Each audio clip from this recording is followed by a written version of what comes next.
It's a new week in the Crew Motorfest, and that means a new summit. This one is called the Crew Tribute. Let's go.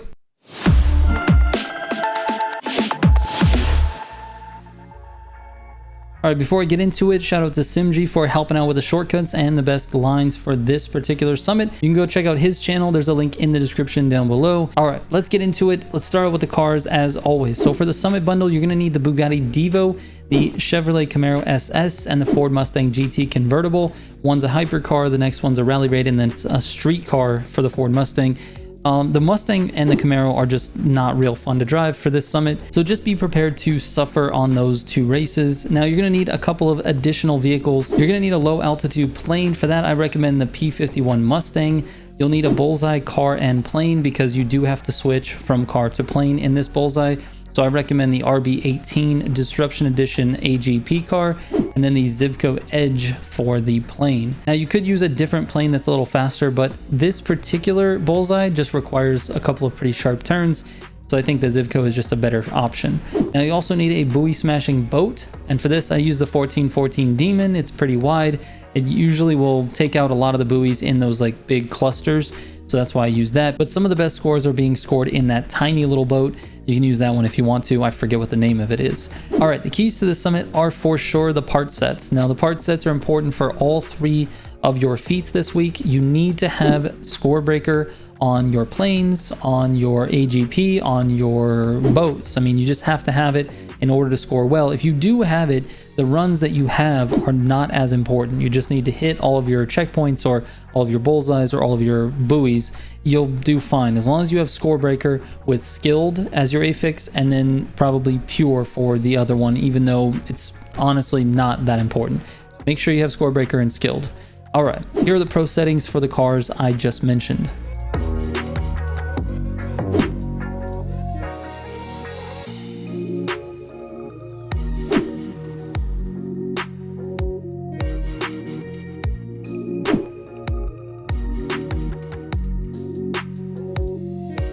All right, the first event is called Circuit Spec, and we're going to be doing that with the lone vehicle, which is the Camaro SS. Very nice car to drive, and the course actually is quite a pleasure to drive as well. So anyways, the first tip here in the beginning is to avoid the AI. I go right of the AI first, and then I cut back left of these other two. Now my difficulty setting is the easiest one on this one, so this should be the case for you as well. Stay middle, cut to the right a little bit, then go back left and pass these guys up. All right, let's get over to the very first cut of the race. It happens here at 9%. So I go into the dirt a little bit here just to get a wider angle, cut to the right, and you can actually cut to the right of this flag. I just wanted to keep control of my car, so I didn't want to turn it too hard. Let's fast forward. All right, now for this cut, there are two things you can do. You can go across the grass at full speed like I did, and you can use your NOS a little bit to, obviously I'm catching a little bit of air, use your NOS in the air, or you can make it a little bit more controlled and try to cut and stay on the road to the right here. I just went straight across. It's much easier to do that way. I just took it at full speed, went straight across, went into the grass on the other side, and then just continue on to get back to the road. You don't really lose a lot by doing that. All right, there are a couple of gutter turns that you're gonna need to hit if you want to keep your time up. And this one coming up when you're heading down this hill at about 38%, this one is really important. It's a really tight turn, and this gutter helps you slingshot around it and just keep, a lot more speed than if you just tried to brake and take it normally. So I downshifted really, really heavy starting about on this bridge. Notice I'm in 5th gear and my revs are like maxed right now. So I'm downshifting again and again, and then getting into the gutter and taking the turn. So you definitely need to do that on this turn. And I highly recommend doing it again on this turn. Try to get yourself in the gutter. It slingshots you around the corner. It's super important. Now right here at 59%, you can cut across, reset at the flag, make sure you're pointing to the right when you respawn, because otherwise you'll just go in the dirt. Then try to grab that gutter. I missed it. I could have saved some time there, but try to grab that gutter on exit. At 63%, you're going to cut across here. Stay left of the flag, but make sure you get close enough to make sure you get it. Otherwise, obviously, your run is ruined. All right, just like grand races, when you get to this checkpoint, it's 87, cut across, watch out for the cement trucks, and that's basically it. You're home free. All right, the next event is called Rally Spec. This one is with the Camaro. Unfortunately, This car just really doesn't feel good to drive. And this course is very annoying to play. So off the rip here, I start to the right of this AI. Try not to get in contact with them on the jump because it's really going to mess you up. Now, actually, I want to point this out because this is something that you're going to try to do throughout this race. So if you notice right here, see how there's a little bit of a dip here in this hill. There's a big hill on the left and then kind of a smaller hill on the right, and this is a little bit of a valley. This smaller hill on the right, knowing that you have to turn left here, this small hill on the right will act as a berm. So you want to try to use this type of technique throughout this race. There's times where like the checkpoint is on a little bit of a tighter turn, and it's really like super intuitive to cut the corner. Like you want to just, it almost like feels like you have to cut the corner. You don't have to. You can carry more speed if you stay on the outer edges on some of these turns, and I'll try to point those out as we go. So notice how I'm lining myself up, and the car is really settled on those areas as well. So it's not as bumpy as well. So try to keep that in mind. Also, you're going to be using NOS in the air as much as possible as well. Now this one, I tried to go a little outside, but I went too wide. I would recommend trying to stay tight on that one. But look, here's another one of those situations. You have a little bit of a valley, and the car is going to feel really settled on this left side. Even though you want to go straight for this checkpoint, just stay to the left a little bit here. The car settles down, and then you can actually NOS and drive faster. And the same thing with this. Notice how wide I'm getting. This turn is a little bit sharp, and then when you get to that checkpoint, you're gonna have to make another right. So I stay a little bit wide, try to keep the car as settled as possible through the water. Notice it's not bouncing around too much. And the same thing here. I tried to use this hill a little bit. I kind of went through the center, and I guess I could have went a little more left. Now, I do recommend letting off the throttle if you have to. It actually settles the car quite a bit, and staying in a taller gear. So like, let's say on that water section, I could have shifted to 5th to get through it, or I could have shifted to 4th. I'm not sure which gear I was in, but anyway, stay in a gear that's right above where you think you should be, and it keeps the car a little bit more settled. It's not as bouncy. With this jump at 48%, you're going to take it to the right. You can just completely skip the jump. You end up getting a little bit of air for NOS anyways. Again, I'm staying super wide on some of these turns. I'm just trying to find ground that's a little bit more stable. Again, NOS in the air on this. Now this checkpoint flag right here at 76, you can cut to the left and just kind of stay left because that's where the track goes anyway. Just letting you know you can go to the left side of it. It's important there. And this one, you can end your turn a little bit wide because there is a dirt road here that you're just going to follow around and go straight to this bridge here. Once you pass the bridge, you're going to cut right hard. Try to avoid that wall. This is more important. If you can avoid this little structure, avoid that too because it slows you down quite a bit. But also avoid this wall. You want to go between this structure and the wall. I didn't do that. There is a line there that you can go through. But after that, you just blast some NOS. I took the jump because I was going to use NOS in air. You might be able to skip it as well, but I think you're fine if you use NOS in air. And there you go. All right, the next event is called Powerboat, and we're using a loaned powerboat for this one. And there's a few things you should know about powerboat racing. I think there's some tactics that are not super well known. I know the really fast guys know it, but anyways, this first part of this race is this start. It's kind of tricky. I go super wide here and cut it back. These first two boats always are in the way. So if you go a little bit wide, the timing will work out a little bit better. And then you can actually use this rock to get a little air, and then use what little NOS you do have to get back sort of towards the front. Your goal is just to get out of these boats' way.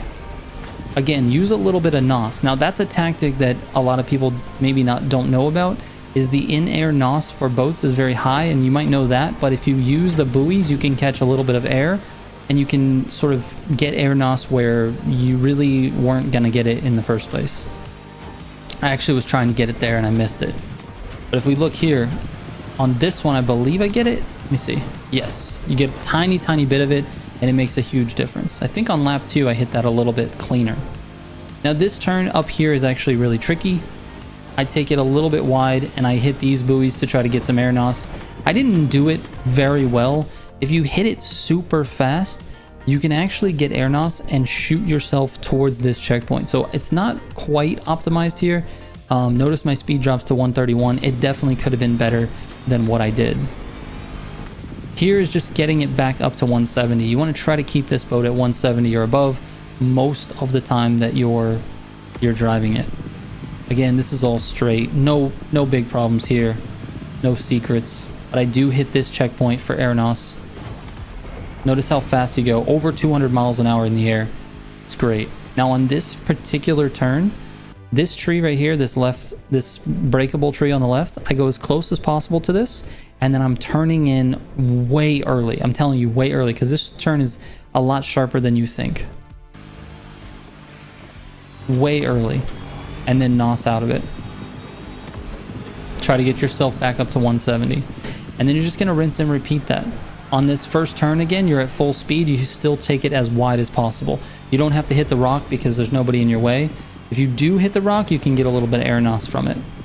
Anyways, that's it for the race. But I want you to know, as far as the settings go for this boat, you need to change your input mapping to make sure that you can use a button for trimming. You can use, let's say, X for trimming, or you can use left trigger, which is what I did. So you just are constantly holding down the triggers. Change your trim to one of those buttons so that you don't have to hold the joystick back the whole time. If it's a button, then it's either on or off, not necessarily a joystick, which maybe you're holding it a little to the right or to the left because you're steering, and then your boat is not trimming the whole time. So if it's a button, you have 100% trim all the time, which gives you a little bit more speed. So make sure you're doing that. All right, let's move on. All right, the next one up is called Air Race, and there's really not any tricks to this one either. So the closer to the center you get, the more likely you'll get a perfect score, and you need to be on the same level. Like that's a level 1, this one's at a 45-degree angle to the right. You get it. Just go through it at those angles and you'll get a perfect. Now when you get a perfect, you get -1 on your time. You need to be getting that every single time, otherwise you just won't get a nice time. I'll be honest with you, man, I don't really know if there's any other tricks. There's people with quite a bit faster times than me, so there's probably something to it. There's got to be some NOS management that I'm not using. I have a hard enough time flying planes in the first place, so that's, yeah, it just is what it is. Try to get it perfect on every single gate and you'll get a nice time. All right, let's move on. All right, the next event is called Hawaii's Vibrant Postcard, using this Mustang GT convertible. You can also use the Motorfest edition. I've seen both on the leaderboards at very high positions, so it's not that big of a deal. Anyways, let's talk about AI. This is the most frustrating start to any race probably in terms of the AI. They're all in the way. The best thing to do is to have this on the easiest difficulty and to remain patient on the right side. Notice the right side's pretty clear. After a little bit, they kind of fade into the inside of this first corner. I just stay wide here because I'm going to be cutting this corner at the front anyway. So when I get to here, we cut off-road. I downshift a little bit to control speed, and then I'm just trying to cut this corner and stay in control when I land. So I went a little bit off-road there, not too big of a deal. Use your NOS, get back on it. On this jump, it is a little bit tricky. I line myself up with the arrows on the left, straight this way. The checkpoint is straight ahead of you. When you're in the air, you turn your car a little bit to the right so that you line yourself up with where you actually need to go. If you continue straight, obviously you're gonna go off the cliff there. So make sure you're lining yourself up in the air and using NOS once you're turned. See? All right, let's move forward. Now, at about 12%, you go up over this bridge. You're gonna be downshifting and heavy braking. You wanna hit this gutter as smooth as possible. I didn't. But try to hit that gutter as smooth as you possibly can. Now, this turn at 15, you're gonna go across the beach. And then I drifted this corner. I thought it was just a little bit faster to do that than to try to save it. You could probably control your speed across the beach and then hit the gutter right afterwards, but what I did seemed to work and the time I got was all right. All right, here at 21%, you're gonna go across the dirt again. My suggestion is to head for this sign at first, but then just go to the right of it, go between that and the big tree. And then you can kind of, go pretty fast through there. You don't really have to control speed on the exit. because the road is, you know, pretty wide when you're exiting there, so no worries there. At this sharp corner at 30%, gutter is 100% necessary. Stay in it longer than you think. At 32%, you can cut that little corner just to, you know, keep your speed up. It's more of a straight corner. I'm going to back up to show you. And you just go straight through here. That way you don't have to weave through there with a Mustang that just doesn't handle right. At 39%, you can cut this corner to the right to try to keep your speed and to not end up on the hill on the left side here. Now for both of the bridges, I chose to drift into the bridge like this. You can kind of do that as long as you tap the back of your car on the wall. I drifted way too much on that one. The angle was wrong and it slowed me down quite a bit. But I like a drift before and after those bridges. Coming up over here, this very sharp turn, again, try to get into the gutters. They're really important. I missed it in the beginning here, tried to control my speed and got into it very, very late, but you really need to enter that gutter earlier. Again, here at 67%, you're gonna use the gutter. It's important to keep using those gutters. I think I've said it a million times on this video. And then again, going into these bridge turns, I drifted this. Probably could have controlled my speed a little bit and maybe not drifted that, but I don't know. I saw the bridge and I decided to drift it. Another important gutter here at 88%. Try your best to stay in this one. It's a little bit longer. And then for this particular straight, you want to tap your NOS to get to your 6th gear. Once you get to 6th, then you can really blast the NOS. You want to get this thing up to top speed before you have to slow way, way down for the left-hander that's coming up right here. So notice I've downshifted already, just trying to control speed. There's not really anything on the course to help you with that corner, so it's nice to just control it. And then the gutter for the final right-hander and NOS to the end. 501, it's okay, it's not terrible, not the best. I bet you guys could do better than that just by practicing. It's 3 o'clock in the morning, so let's move on. All right, the last race is called Capital of Car Culture. Now for this one, I'm using the Magma Edition Bugatti. You can use the regular Devo if you want. I prefer the Magma Edition, just seems to handle a little bit better. Now there's really not a whole lot of advice on this one. This is literally Kiss Me Combi. This race is one that many people have used to grind, and if you haven't grinded money or XP with this race, then it's pretty straight, man. It's literally right along the beach. There's one cut right at the end, so let's just go ahead and skip to that, and then we can get into the feats. All right, here we go. So at 90%, you got this left-hander. Just go straight through these trees, straight towards the checkpoint, reset when you get there, and then NOS to the finish line. That's pretty much it. It's a pretty simple race. I think you guys can do well with it. Either the regular Bugatti Devo or the Devo Magma Edition. All right, let's move on to the feats. So first up, the low altitude. I got super unlucky with the weather on my run, but you know, hopefully it's cleared up for you. You basically just want to stay as low to the ground as possible. If you go upside down, you can actually have a greater multiplier, but to be honest, you don't even need to do that. You can just stay right side up as long as you have score breaker. If you don't have score breaker, you definitely need to be upside down because it's your only chance at scoring a decent amount of points on this feat. All right, let's move on to the bullseye. For this one, you're going to start out in a car. Whatever car you have score breaker on, I recommend using the AGP car because that's going to be your best bet for all these turns. And then you transition into an airplane and use the Zivco Edge for this one. Again, make sure you have score breaker on that as well. If you do, all you have to do is just hit all of the bullseyes. You don't even have to go fast. Literally just hit the bullseyes. You'll get a good score, trust me. All right, let's move on to the buoy smashing. Now for this one, I'm using that 1414 Demon, like I said, and this boat just really doesn't turn that well. So just go slow and hit those big packs. Again, if you have score breaker, you'll be fine. If you don't, you might not get a great score. So that's definitely going to be the thing you want to grind for this week if you don't already have it. All right, here are my final scores. If you have any questions, you can send me a DM on Instagram or Discord. I really appreciate you guys watching, and hopefully this helps you out a little bit. I will catch you on the next one. Trigger out.